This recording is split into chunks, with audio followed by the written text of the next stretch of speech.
పునరుద్ధరణ చేసే ఆలోచనలో ఉన్నామంటున్నారు. ఎలా చూడాలి? నిన్న పెన్షన్ పంపిణీ కర్నూలు జిల్లాలో చేశారు. ఇంటింటికి వెళ్ళి పంచిన విభాగంలో సదస్సులో మాట్లాడారు. ఎలా చూడాలి? మామూలుగా వాలంటీర్లు అనేవాళ్ళు డిగ్రీ చదివిన వాళ్ళకి ఇస్తామని చెప్పేసి అన్నారు. లోగడ ప్రభుత్వం ఉండగా వాళ్ళు వైసీపీ వాళ్ళు ఉన్నారు, తెలుగుదేశం వాళ్ళు ఉన్నారు, అందరూ ఉన్నారు. మరి వాళ్ళ ఇప్పుడు తెలుగుదేశం పరిపాలనకు వచ్చిన తర్వాత వైసీపీ వాళ్ళందరినీ రాజీనామా బలవంతంగా చేయించారు. ఎందుకని చేయకూడదు కదా. ఉండోళ్ళకి వాళ్ళకి అర్హత ఉంటే అర్హత చూసి ఇచ్చాడా, అర్హత లేకుండా ఇచ్చాడు ఆయన? ఉన్నారు కదా. ఉన్న వాళ్ళనే పునరుద్ధరిస్తే ఈయన కూడా గౌరవం ఉండేది. అంతేగాని డిగ్రీ ఉండోళ్ళకి లేదా ఇంకో వాళ్ళు ఉండాలి. ఆ రోజున డిగ్రీ చూసి ఇచ్చాడు ఆయన. నువ్వెందుకు ఇస్తున్నావు డిగ్రీ చూసి? వాళ్ళ వల్ల ఏమైనా నష్టాలు వచ్చినాయా? వాళ్ళ వల్ల ఏమైనా ఇబ్బందులు వచ్చినాయా? ఇప్పుడు డిగ్రీ చదువుకున్నాడు చేసేటప్పుడు ఏమైనా ఇబ్బందులు రావా? వాళ్ళు చేయరా? మరి అట్లా ఎందుకు ఆలోచించే వాళ్ళని బతికే వాళ్ళని తీసేస్తున్నాడు? నువ్వు ఒక మనిషికి వృత్తి కల్పించావు. ఆ వృత్తి కల్పించినప్పుడు నువ్వు తీసేయటం ఏంటి?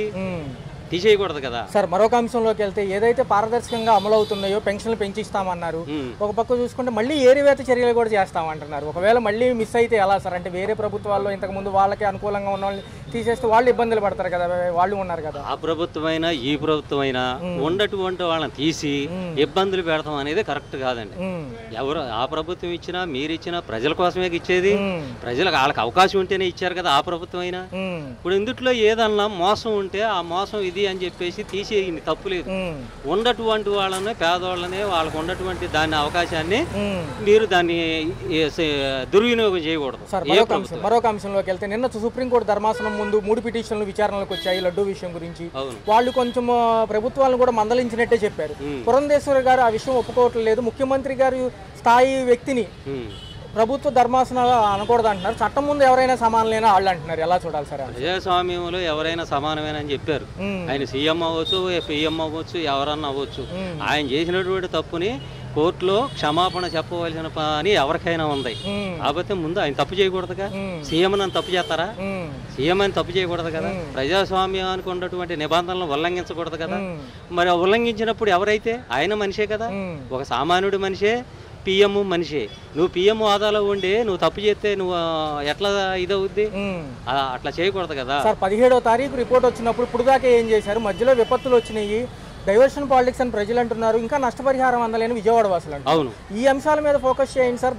సనాతన ధర్మం అంటారు, విజయవాడ గుడిమెట్లు కడగడం, ఈ తర్వాత తిరుపతి వెళ్ళి రావడం, ఈ అన్ని సాధారణంగా జరిగే అంశాలే. ప్రజల్ని ఎవరు పట్టించుకుంటున్నారని ప్రజలు అంటున్నారు. అవును, ఇప్పుడు ఆ 4 రోజులు ఆయన మామూలుగా తిరిగి చేశాడు. అందరికి అందిని అంటే కొంతమందికి అందిని, కొంతమందికి అందలేదు. ఆయన చేయాల్సిన పని చేశాడు, బాగానే ఉంది, కాదని అంటలా. కానీ అప్పుడెప్పుడు ఆయన పరిపాలనలో లడ్లు కలుషితమైనవి అని చెప్పేసి ఎప్పుడూ తెలిసినప్పుడు ఎంపటిగానే చేయాలి. ఇప్పుడు వరద వచ్చిందంటే వరదలో వెళ్ళి మోకాళ్ళు నీళ్ళల్లో ఉండి నువ్వు పనిచేసావు కదా ఒక సీఎంగా. మరి లడ్లు కలుషితం అయినప్పుడు తెలిసింది కదా నీకు. అప్పుడు ఆయా ప్రభుత్వ హయాంలో జరిగినప్పుడు ఈ 100 రోజులు జరిగినాక ఈ రోజున బయట పెడతాం ఏంటి? ఆ రోజున బయట పెట్టాలిగా. ఆ బయట పెట్టాల్సినటువంటి అవసరం నీకు ఉంది కదా. నువ్వు ఒక బాధ్యుడివే కదా, నువ్వు ఒక సీఎం గారివేగా. నువ్వు జరిగిందని నువ్వు అప్పటికప్పుడే మామూలుగా బయట పెట్టాల్సినటువంటి ఇది ఉంది. అప్పటి నుంచి ఇప్పుడు వరకు ఎందుకు బయట పెట్టాలా? ఇప్పుడు ఎందుకు బయట పెట్టారు? అదే అంశం కోర్టులో జరుగుతుంది సార్. రేపటికి వాయిదా వేయడం జరిగింది. లుద్రా గారు ఎవరైతే అంతకుముందు జైల్లో ఉన్నప్పుడు వాదించారో, గత ప్రభుత్వంలో ఈయన జైల్లో ఉన్నప్పుడు ఆయనే వాదిస్తున్నారు. సరే, ఆ అంశం పక్కన పెట్టుకున్నట్లయితే సార్, విశాఖ ఉక్కు క్లారిటీ లేదు. నైట్కి కాంట్రాక్ట్ ఉద్యోగులను తొలగించడం, సెయిల్లో విలీనం చేస్తామంటున్నారు. ఒక పురంధేశ్వరి గారి తప్ప యూనియన్ మినిస్టర్ సెంట్రల్లో ఎవరు తెలియదు అంటున్నారు. వారి నాయకులకు కూడా ఎవరు రెస్పాన్స్ ఇవ్వట్లేదండి. రాష్ట్రంలో ఉన్న మంత్రులు ఇచ్చిన హామీ వల్ల మేము ఇప్పటికీ అట్లాగే ఉన్నాము, క్లారిటీ లేదంటారు. ఎలా చూడాలంటారు? క్లారిటీ ఏముందండి? అప్పుడు గవర్నమెంట్ కావాలని చెప్పేసి మామూలుగా ఏర్పాటు చేసింది. దాంట్లో లాస్ వస్తుందో లాభం వస్తుందో ప్రభుత్వం భరాల్సినటువంటి ఇది అవసరం ఉంది. ఆ ఉక్కు ఫ్యాక్టరీని మూసేస్తే ఎన్ని వేల మంది కార్మికులు రోడ్లు పడతారు. అసలు దాని వల్ల ఎందుకు నష్టం వస్తుంది?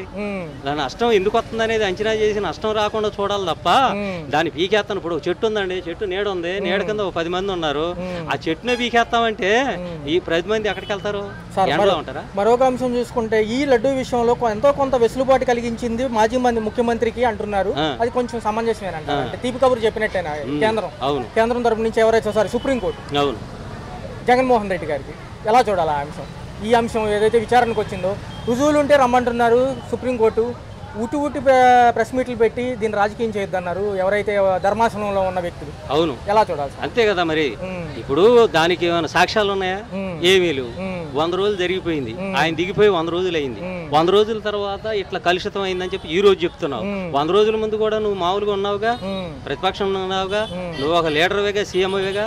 ఆ రోజు ఎందుకు చెప్పలా నువ్వు? ఓకే సార్, మరొక అంశంలోకి వెళ్దాం సార్. నూతన మద్యం పాలసీ ఏమోబోతుంది, మళ్ళీ పాత కాంట్రాక్ట్ విధానంలో సంబంధించి ప్రభుత్వాలు నడిపాయి, కొంతమంది నియమించుకున్నారు, వాళ్ళు రోడ్డు మీదకి వచ్చేస్తాము ప్రైవేట్ పరణ అయితే అని వాళ్ళు ఆందోళన చేస్తున్నారు. ఎలా చూడాలి సార్?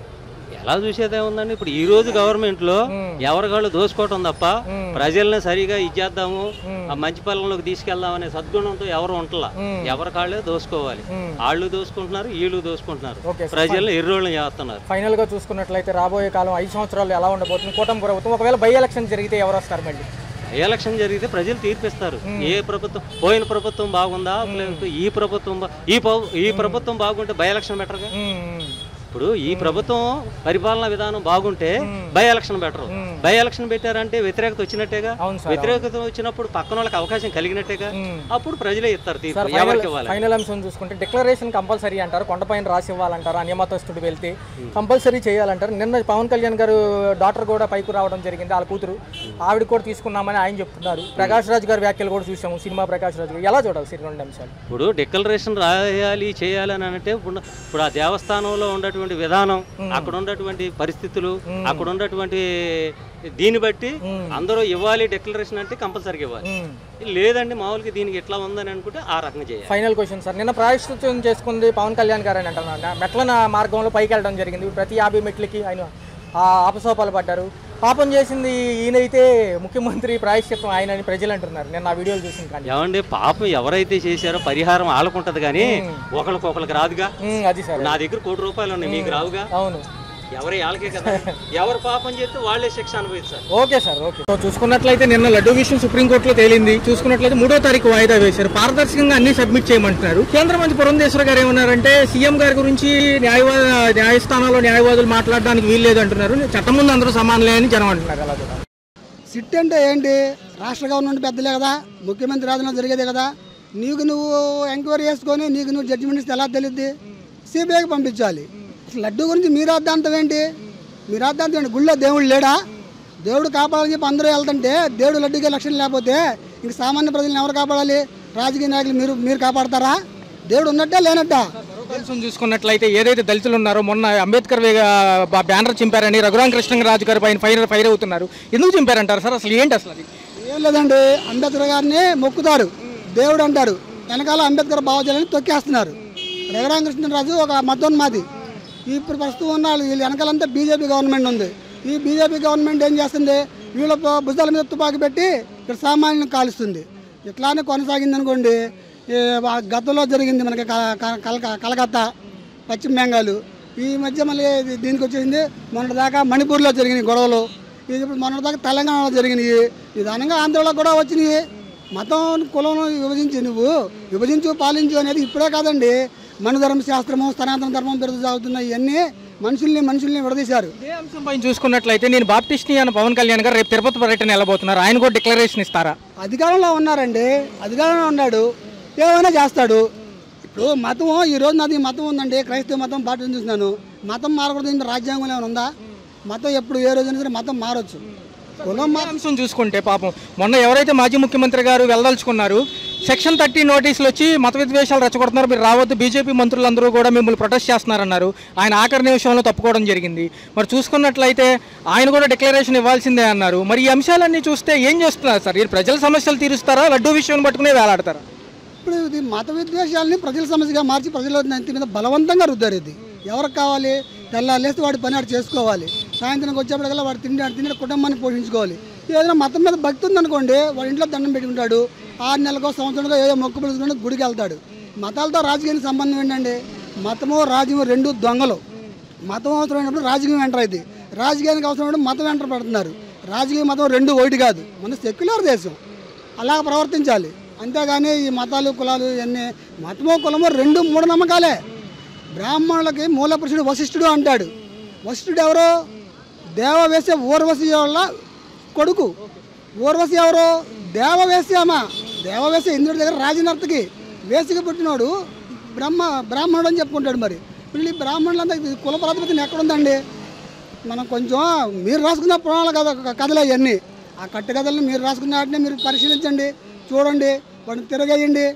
అంతేగాని ఇప్పుడు మన రాజ్యాంగం నడుస్తుందండి. మనకి ఏ మత గ్రంథమో ఎవరో రాసిన డిక్టేటర్షిప్ నియంతృత్వం కాదు కదా మంది. చూసుకున్నట్లయితే ఈ అంశాలన్నీ పక్కన పెట్టి ప్రజల సమస్యలపైన ఫోకస్ చేస్తే బాగుంటుంది అంటున్నారు. సూపర్ 6 అసలు ఏమైపోయిందో తెలియదు అంటున్నారు. రెండో పరంగా చూసుకున్నట్లయితే విజయవాడ నష్టపరిహార బాధితులకు అందించింది కంటి తుడుపు చర్య అంటున్నారు. కొంతమందికి ఇచ్చి ఉంటారు, ఒకళ్ళకి ఇస్తారు, 11 మందిని రాసుకుంటారు. ఇంక సూపర్ 6ని డైవర్ట్ చేయడానికే ఈ లడ్డూలు కానీ ఇంక ఈ వ్యవహారాలన్నీ కానీ, ఇంకంతకు మించి సామాన్యులకు జరుగుతుంది